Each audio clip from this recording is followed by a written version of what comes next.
ସମସ୍ତଙ୍କୁ ମୋର ନମସ୍କାର। ମୁଁ ଆପଣମାନଙ୍କ ପାଇଁ ଗୋଟିଏ ଗପ ଆଣିଛି। ଗପଟିର ନାଁ ହେଉଛି ଜଗନ୍ନାଥଙ୍କର ସୃଷ୍ଟି। ସମସ୍ତଙ୍କ ମନରେ ପ୍ରଶ୍ନ ଥିବ କି ଏ ସୃଷ୍ଟି ହେଲା କେମିତି? ଏ ଭଗବାନ ଆସିଲେ କୋଉଠୁ?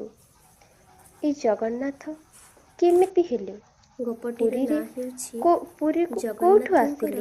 ସୃଷ୍ଟି। ପୁରୀରେ ସେ କେମିତି ରୁହନ୍ତି? ଆସ ଆମେ ତାଙ୍କୁ ଶ୍ରୀକ୍ଷେତ୍ର କିଏ ଯିବା। ଆଣିଲା? କ'ଣ କ୍ଷେତ୍ର ହେଲା? ଯିବା। ସବୁ ଅନେକ କ୍ଷେତ୍ର କିଛି କହିଲେ ଏହିପରି ଆମେ ପ୍ରଶ୍ନ ବୁଝୁ ମନରେ ଉଙ୍କି ମାରୁଥିବ। ପୁରୁଷୋତ୍ତମ କ୍ଷେତ୍ର। ଆସନ୍ତୁ ସେହି ସବୁକୁ ତାହାର ମୁଁ ଆଜିକାଲି ନାମ ଆପଣମାନଙ୍କୁ ପୁରୀ।